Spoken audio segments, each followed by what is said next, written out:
올해 마지막 우리 금요 성령기도 오신 성도님들을 주님의 이름으로 축복하며 환영합니다. 우리 자유 계신 분과 우리 금요 성령기도회로 인사하겠습니다. 기도의 불을 받읍시다.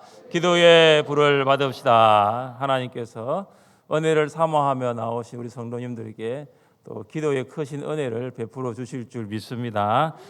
히브리서의 기록 목적은 박해를 견디지 못해서 유대교로 돌아가려고 하는 유대인 그리스도인들의 그 신앙을 굳게 하기 위해서 쓰여졌습니다. 그러니까 로마 제국이 기독교를 인정하지 않았기 때문에 그 당시에 박해가 일어나기 시작했던 것입니다. 아직 이 순교를 요구하는 수준의 박해는 아니었습니다. 히브리서 저자는 유대인 그리스도인들이 율법과 이 제사 행위를 강조하는 유대교로 돌아가지 않기를 원했습니다. 여러분, 오늘 금요 성령기도에 잘 오셨습니다. 여러분, 왜 오늘 금요 성령기도 오셨습니까? 목자님이 꼭 금요 성령기도에 오시라고, 이번 주는 목장 모임이 없으니까 금요 성령기도에 오신 것으로 목장 보고가 나가니까 꼭 오시라고 하셔서 나오신 분도 한 사람 있을 것입니다. 여러분, 왜 금요 성령기도 오셨습니까? 다시 말해서 하나님께서 왜 여러분을 금요 성령기도회에 초청하셨습니까? 저는 오늘 말씀을 묵상하면서 하나님께서 히브리서 저자를 통해 유대인 그리스도인들에게 이 히브리서를 보내신 목적과 하나님께서 여러분을 금요 성령기도회에 오게 하신 목적이 같다고 저는 생각했습니다. 근데 이 목적이 같으려고 한 가지 전제가 있습니다. 그것은 유대인 그리스도인들이 처한 상황과 또 여러분이 살아가고 있는 현실이 비슷해야지 목적까지 맞아지거든요. 그 전제가 뭐냐 하면 고난입니다.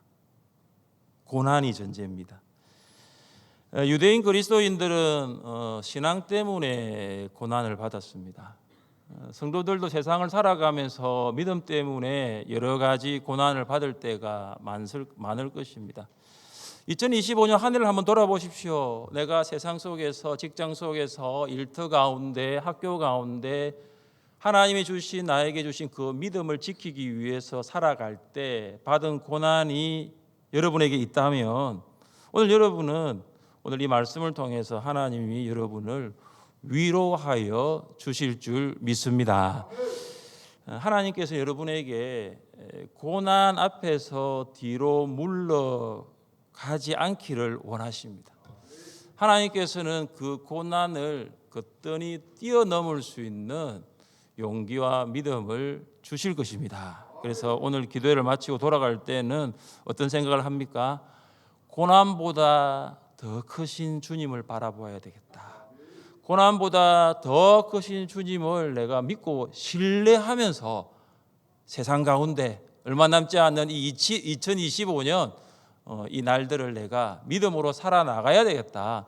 그런 은혜를 받고 결심하며 나아갈 수 있기를 주님의 이름으로 축복합니다.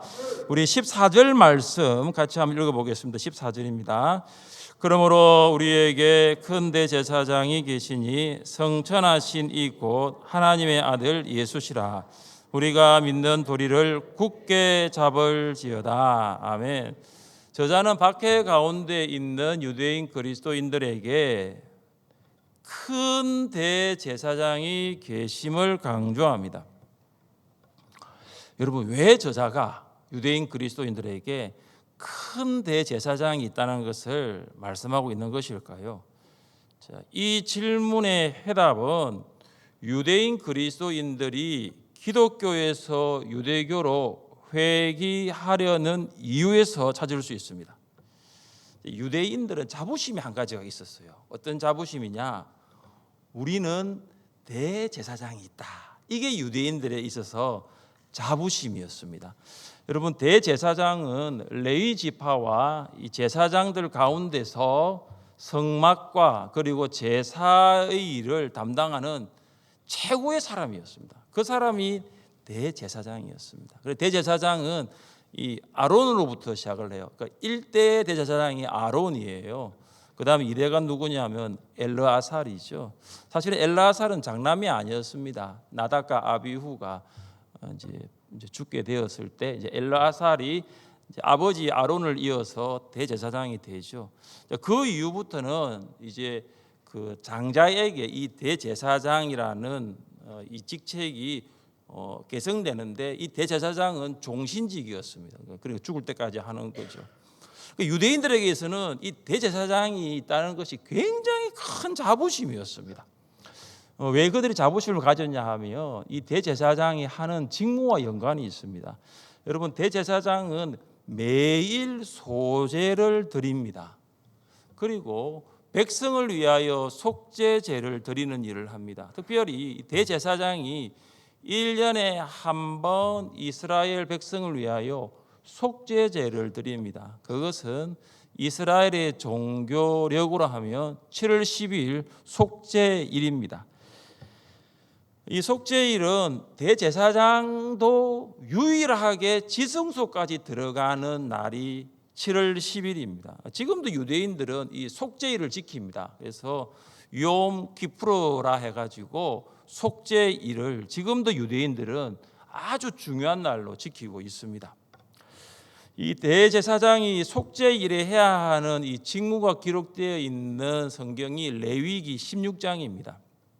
대제사장이 먼저 이 성막들에 있는 물두멍에서 몸을 깨끗하게 씻습니다. 그리고 평상시에는 이제 에봇을 입고 있는데 이 속죄일에는 에봇이 아니라 세마포를 입습니다. 하얀색 세마포 옷을 입습니다. 왜 대제사장이 속죄일에 세마포를 입느냐? 자기 자신도 하나님께 용서받아야 할 죄인이라는 것을 고백하는 것입니다. 대제사장이 이제 향료를 가지고 활활 타는 번제단에서 불을 가지고 이 향료에 담습니다. 그래서 이 향료를 가지고 지성소 안으로 들어갑니다. 지성소 안으로 들어가면 이 향료에서 올라온 연기가 이 벗개 위리, 이 속죄소를 보이지 않도록 완전히 덮어버립니다. 그리고 대제사장이 이제 향료를 거기에 놓고 밖으로 나옵니다. 나와서 수송아지를 잡아서 그 피를 가지고 두 번째 지성소로 들어갑니다. 그래서 지성소 안에 속죄소 위에 피를 한번 뿌리고 속죄소 앞에 피를 7번 뿌립니다. 또 대제사장이 다시 성막돌로 돌아옵니다. 그래서 두 마리의 염소 중에 한 마리를 제비 뽑아서 이 염소의 피를 가지고 세 번째 지성소로 들어갑니다. 그때 대제사장이 두 번째와 똑같이 속죄소 앞에 한 번 뿌리고 속죄소 위에 한 번 뿌리고 속죄소 앞에 7번을 뿌립니다. 여러분, 대제사장이 이 속죄일에 하는 이 직무는 이스라엘 백성들에게 아주 중요했습니다. 왜냐하면 이스라엘 백성들은 아무리 살려고 해도 하나님의 그 계명에 따라 살지 못하는 죄인입니다. 그러니까 죄인은 결국 사망에 이르게 됩니다. 그러니까 대제사장이 피를 속죄소에 뿌림을 통해서 어떻게 됩니까? 백성의 죄가 다 용서받는 것입니다. 그러니까 얼마나 고맙습니까? 자기를 대신해서 대제사장이 속죄소에 들어가서 피를 뿌리고 죄를 속해주니까 얼마나 감사합니까? 그리고 존경할 수밖에 없는 거예요. 자, 이런 배경 아래에서 히브리서 저자는 유대인 그리스도인들에게 무엇을 말하고 있습니까? 자, 14절 말씀을 우리 한 번 더 읽어보겠습니다. 14절입니다. 그러므로 우리에게 큰 대제사장이 계시니 성천하신 이곳 하나님의 아들 예수시라. 우리가 믿는 도리를 굳게 잡을지어다. 아멘. 저자는 유대인 그리스도인들에게 유대교로 돌아가려고 하니까 아론 계열의 대제사장과는 비교할 수 없는, 너희가 그렇게 존경하고 감사하게 생각하는 대제사장과는 완전히 차원이 다른 큰 대제사장이 계신다, 이렇게 말하고 있는 겁니다. 그분이 바로 누굽니까? 예수님이죠. 여기 보시면 성천하다라는 말이 있습니다. 여러분, 성천하다라는 말은 흔히 우리가 그냥 하늘에 올라가셨다 이렇게 이야기를 할 수 있는데, 여기에서는 하늘을 통과하셨다가 더 정확합니다. 무슨 말입니까? 지금 아론 계열의 대제사장이 성소를 통과하잖아요. 그죠? 성소를 통과해서 어디로 들어가냐? 지성소로 들어가는 거거든요. 그걸 지금 대조해서 말씀하고 있는 것입니다. 예수님이 어디를 통과했다? 하늘을 통과하여 올라가셨다는 거죠. 1년에 한 번 속죄일에는 반복하여 대제사장이 반복해서 백성의 죄를 속하기 위하여 지성소에 들어갔지만 예수님은 어떻게 하십니까? 단번에 하늘을 통과해서 어디로 올라가셨죠? 하늘 지성소로 올라가신 거죠. 대제사장은 지성소에 들어가서 다시 지성소 밖으로 나오잖아요. 들어갔다 나갔다 3번 한다라고 제가 말씀을 드렸잖아요. 근데 예수님은 어떻게 하십니까? 단번에 하늘로 올라가셔서 하나님 보좌 우편에 앉아 계신 거예요. 그러니까 유대인 그리스도인들에게는 너희가 알고 있는 그 대제사장과는 비교할 수 없는 분이 계신데 이분은 정말로 탁월하신 분이다. 이분은 정말로 차원이 다른 분이고 이분은 정말로 우월하신 분이다. 그분이 바로 큰 대제사장 예수 그리스도라 이렇게 말을 하고 있는 겁니다. 사랑하는 성도 여러분, 큰 대제사장이신 예수 그리스도는 어떤 사역을 하실까요? 우리 15절 말씀을 같이 읽겠습니다. 15절입니다. 우리에게 있는 대제사장은 우리의 연약함을 동정하지 못하실 이가 아니요 모든 일에 우리와 똑같이 시험을 받으신 이로되 죄는 없으시니라. 아멘. 자, 우리에게 있는 대제사장은 우리의 연약함을 동정하지 못하실 이가 아니요. 무슨 말입니까? 동정하십니다. 여기 동정하라로 번역된 헬라어 심파테사이는 단순한 감정이나 어떤 느낌을 가지는 공감이 아닙니다. 여러분 상담의 여러 가지 기술 중에 아마 여러분 조금 들어보셨을 거예요. 공감적 경청이라고요. 그러니까 상대방의 입장에서 어떻게 해요? 공감하면서 경청하는 거예요. 상대방의 감정도 공감하고요. 상대방의 의도도 이해하는 거예요. 이게 우리 상담할 때에 아주 중요한 기술이지 않습니까? 그러니까 내가 이해하고 있다라고 하면서 고개도 끄덕이고요. 내가 이해하고 있다고 하면서 한번 시선을 한번 이렇게 주고요. 이런 것들이 공감적 경청이잖아요. 근데 여기 말하고 있는 동정은 그런 수준의 공감이 아니라는 거예요. 내가 알고 있어. 그래 많이 힘들지.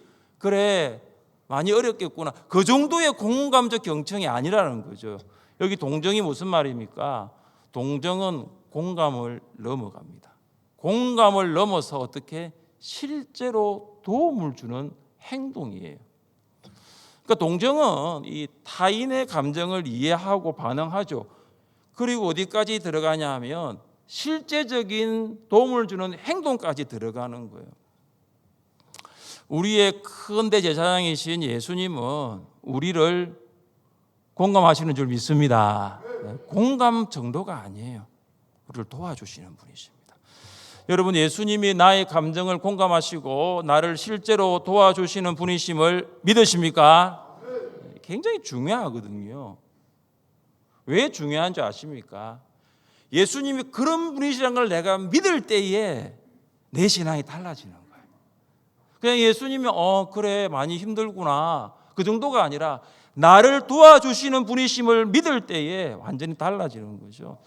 여러분 예수님이 우리를 어떻게 도와주시는 분이라는 것을 믿을 수 있을까요? 오늘 본문 잘 보시면은 모든 일에 우리와 똑같이 시험을 받으셨다라고 말을 하고 있습니다. 대제사장이신 예수님이 우리와 똑같은 사람이 되신 거예요. 우리와 똑같은 인간이 되신 거죠. 그래서 인간 수준에서 인간과 같은 수준에서 모든 시험을 다 경험하신 것입니다. 아론 계열의 대제사장은 이스라엘 백성이 받는 시험을 경험하고 싶어도 경험할 수 없습니다. 왜 그렇습니까? 태어나 보니까 아버지가 대제사장이에요. 그러니까 계속해서 대제사장으로서 이렇게 살아가는 거죠. 그러니까 이스라엘 백성들이 지금 어떻게 살아가고 있는지를 사실 대제사장은 잘 알 수가 없어요. 경험할 수가 없습니다. 그러나 예수님은 어떤 분이십니까? 인간이 받는 모든 종류의 시험, 모든 어려움을 다 받으셨습니다. 그래서 동정의 원천은 같은 경험이에요. 같은 경험을 한 사람만이 동정할 수 있는 거죠. 같은 경험을 한 사람만이 실제적으로 도와줄 수 있는 거죠. 여러분 경험 안 해도 어느 정도 공감을 할 수 있습니다. 그러나 같은 경험을 한 사람이 도와주는 거예요. 그분이 누구시냐? 바로 예수님이라는 거죠. 여러분 요즘 어떤 어려움을 경험하고 있습니까? 성지 순례를 가면 가버나움을 방문을 합니다. 가버나움에 도착하면 큰 글자로 이런 표지판이 있습니다. The Town of Jesus. 그래서 이제 가버나움이 어떤 곳이냐? 바로 예수님이 3년 동안 이 선교할 때 본부와 같은 선교 본부와 같은 곳이 가버나움이다. 이렇게 기록이 되어 있습니다. 그리고 가버나움 거기 이제 들어갈 때 보면 입장할 때 보면 좌측의 하단에 어느 한 사람이 의자에 이렇게 누워 있는 것을 볼 수 있습니다. 화면 한번 보여주십시오. 제가 이제 가버나움 가서 이제 제가 찍은 사진인데 이렇게 한 사람이 누워 있어요. 이렇게 캐나다 조각가인 그 티모시 슈말츠라는 분이 이것을 이제 만들었는데 이 제목이 뭐냐면 집 없는 예수님. 그래서 홈리스 지저스입니다. 잘 보면 이렇게 얼굴이 예수님 얼굴이 있어요. 왜 티모시 슈말츠가 이런 조각을 만들었을까요? 예수님이 이 땅 가운데 어떻게 사셨는가를 보여주기 위해서요. 여러분 예수님은 집 없는 노숙자로 사셨어요. 홈리스로 사셨다는 거죠. 예수님이 실제로 3년을 사셨잖아요. 그죠? 공생의 기간 동안 3년을 사셨는데 뚜렷한 거처가 없어졌습니다. 그래서 예수님이 하신 말씀 여러분 아십니까? 여우도 굴이 있고 공중의 새도 거처가 있으되 오직 인자는 머리 둘 곳이 없다. 여러분 이것은 어떤 추상적인 내용이 아니에요. 제가 그 조각한 형상을 보면서 이 말씀이 바로 연결되더라고. 실제적으로 예수님은 무주택자였어요.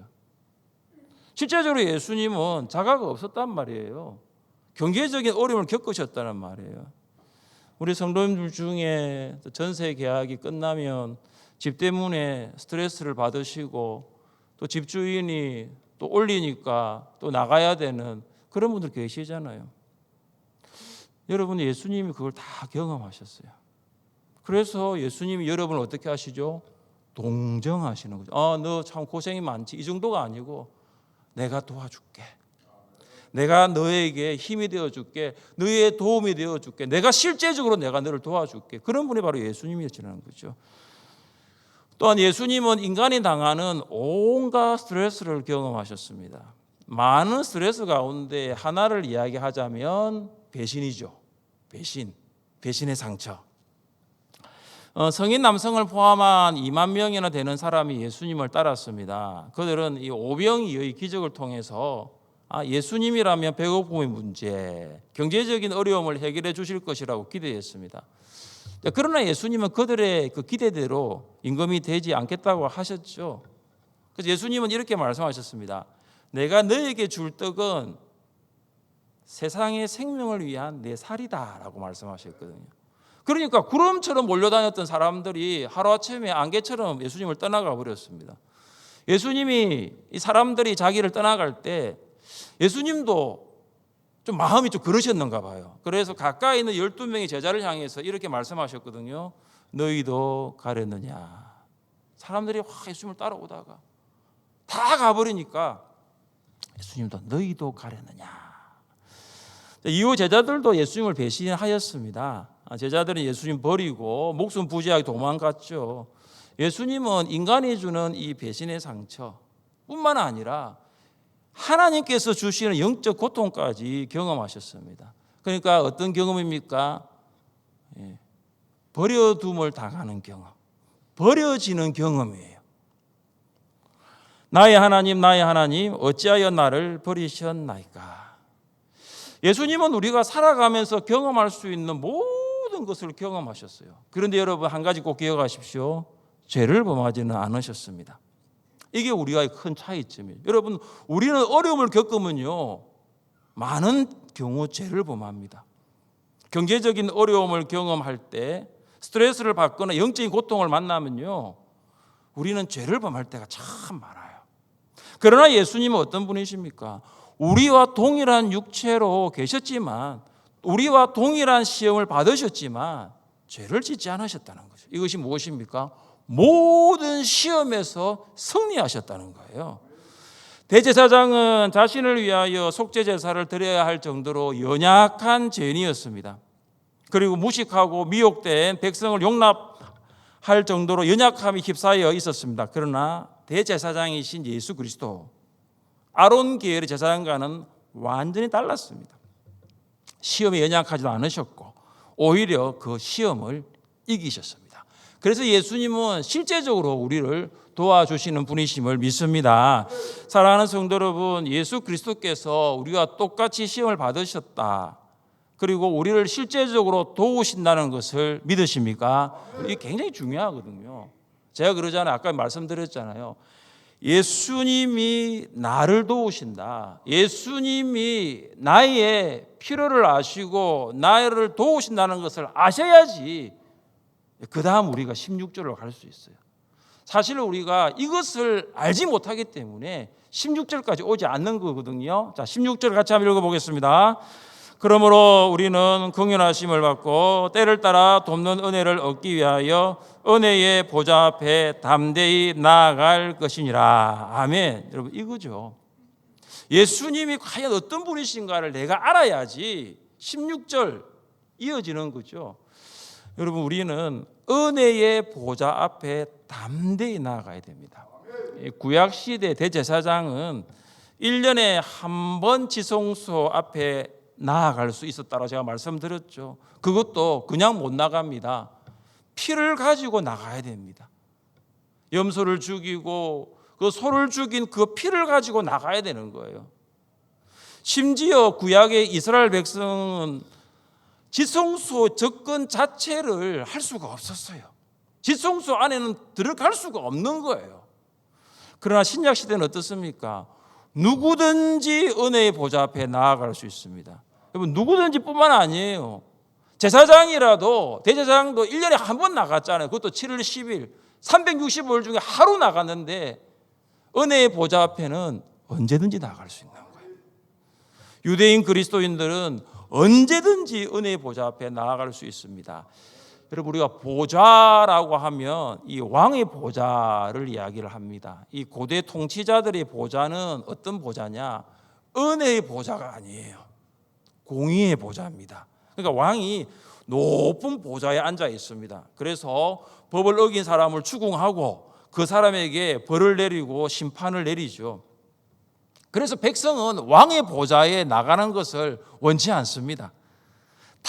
타인에 의해서 나간다면 그 걸음은 굉장히 무거운 걸음이었을 것입니다. 그런데 유대인 그리스도인들이 나아가는 보좌는 어떤 보좌입니까? 바로 은혜의 보좌라는 것입니다. 유대인 그리스도인들은 박해를 견디고 이겨야 됩니다. 이 박해의 시간을 참고 견뎌야 되는데 뭐가 필요하냐? 은혜가 필요한 거예요.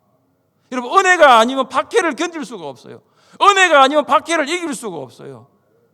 그러나 은혜의 보좌 앞에 나가면 뭐가 있죠? 은혜가 있는 거예요. 그래서 성도는 하나님의 은혜가 없이는 인생의 어떤 문제도 해결될 수 없다는 것을 아는 사람이에요. 이런 사람이 누구냐? 성도라는 거죠. 이것을 아는 성도가 어떻게 합니까? 하나님의 은혜가 있는 보좌 앞으로 담대히 나아가는 것입니다.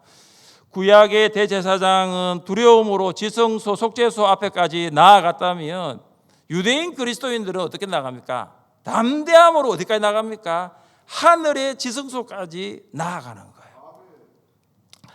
예수님의 보혈의 능력을 의지하여 하나님의 보좌 앞에 나아갈 수 있기를 바랍니다. 여러분, 이것이 무엇입니까? 기도입니다. 기도는 예수님의 보혈의 능력을 의지하고 하나님 보좌 앞에까지 나가는 거예요. 여러분, 이 기도 정의입니다. 그러니까 아무리 교회 와서 우리가 뭐 찬양도 하고 기도를 하지만 내가 은혜의 보좌 앞에까지 나아가지 않는다면 사실 기도가 아니에요. 그냥 기도 준비는 했죠. 그냥 기도하기 위해 여러 가지 준비는 했지만 은혜의 보좌 앞으로 나아가는 그 은혜의 보좌 앞에까지 가는 것이 바로 기도라는 거죠. 여러분, 기도가 은혜의 보좌 앞에까지 나가면 때를 따라 돕는 은혜가 있습니다. 때를 따라 돕는 은혜가 무엇입니까? 꼭 필요한 때에 도움을 주시는 하나님의 은혜라는 것이죠. 꼭 필요한 때가 있는 거예요. 하나님의 도움이 필요한 때가 있습니다. 언제죠? 모든 순간이죠. 여기에서 여러분, 하나님의 도움이 필요한 때는 이때입니다 이렇게 말하면요, 다른 것은 여러분의 힘으로 살아가는 거예요. 하나님의 도움이 필요한 때는 언제입니까? 모든 순간, 매 순간이에요. 365일 모든 순간 우리는 하나님의 도움이 필요하죠. 미국의 대통령 아브라함 링컨도 하나님의 도움이 필요한 때가 있었습니다. 여러분, 아브라함 링컨이 그 남북 전쟁 당시에 참 남군과 북군이 막 서로 죽이고 이런 위험 속에서 앞으로 이 나라가 어떻게 될까 굉장히 많은 불안 가운데 있었습니다. 대통령이었지만 이 나라가 어떻게 될까 그런 시간들을 보내고 있었을 때입니다. 당시 배우였던 제임스 모도코라는 사람이 있었는데 그 제임스 모도코가 백악관에서 하루를 머물게 되었습니다. 그런데 이 제임스 모도코가 잠을 자려고 하는데 이상한 소리가 들리는 거죠. 이상한 소리가 어디서 들리나 보니까 백악관 대통령 집무실에서 들리는 거죠. 마룻바닥에 무릎을 꿇고 하나님, 제가 능력이 없습니다. 제가 대통령이지만 제가 너무 무능합니다. 주님, 저를 도와주십시오. 주님, 이 나라 이 백성을 도와주십시오. 하나님께 눈물로 고백하는 한 사람이 있었어요. 그 사람이 누구냐? 아브라함 링컨이었어요. 그는 그날 이후로 확신을 얻었습니다. 내가 두려운 가운데 있지만 하나님께서 나를 도와주실 거다. 그리고 내가 두려운 가운데 있지만 내가 담대하게 이 남북 전쟁을 끝까지 승리를 이끌어야겠다. 그런 승리의 확신을 가졌습니다. 여러분, 링컨은 그날 때를 따라 돕는 은혜를 얻기 위하여 어디로 나아갔습니까? 은혜의 보좌 앞으로 담대하게 나아간 거죠. 여러분, 이 시간 하나님의 도움을 필요로 하는 인생의 문제를 가지고 있는 성도님들 계십니까? 하나님의 도움이 없이는 도저히 해결할 수 없는 절체절명의 인생의 문제를 가지고 있습니까? 혹시 그것이 부부의 문제입니까? 아니면 자녀와의 문제입니까? 건강과 재정입니까? 아니면 학업과 진로입니까? 아니면 정신적인 문제입니까? 어떤 문제도 상관이 없습니다. 모든 시험을 받으셨지만 죄는 없으신 대제사장이신 예수님께 나아가시기를 바랍니다. 여러분, 주저하지 마세요. 머뭇거리지도 마십시오. 나아가시면 됩니다. 사랑하는 성도 여러분, 우리가 그동안 신앙생활을 참 오래 했지 않습니까? 그죠, 여러분? 저도 마찬가지, 얘도 마찬가지. 금요 기도에 나올 정도면은 신앙생활을 꽤나 오래 하셨을 거예요. 그런데 왜 우리가 은혜를 받지 못했습니까? 2025년도 우리가 이제 한 달 채 남지 않았는데 우리가 2025년 살면서 왜 우리는 하나님의 은혜를 받지 못했습니까? 하나님의 은혜가 부족했습니까? 하나님의 은혜는 한량이 없습니다. 끝이 없습니다. 우리가 왜 은혜를 받지 못했습니까? 은혜의 보좌 앞으로 나아가지 않았기 때문입니다. 여러분, 그냥 기도하기 위해서 그냥 오셨다, 그 정도 수준이 아니고 오늘 이 밤에는 은혜의 보좌, 우리 주님에 계신 그 은혜의 보좌 앞에까지 담대히 나아가시기를 주님의 이름으로 축복합니다. 그래서 그곳에서 하나님이 주시는 위로, 하나님이 주시는 도움, 하나님이 주시는 격려, 하나님이 주시는 복과 은혜와 사랑을 누리시기를 주님의 이름으로 축복합니다. 이 시간 자리에 일어나셔서 찬양합시다.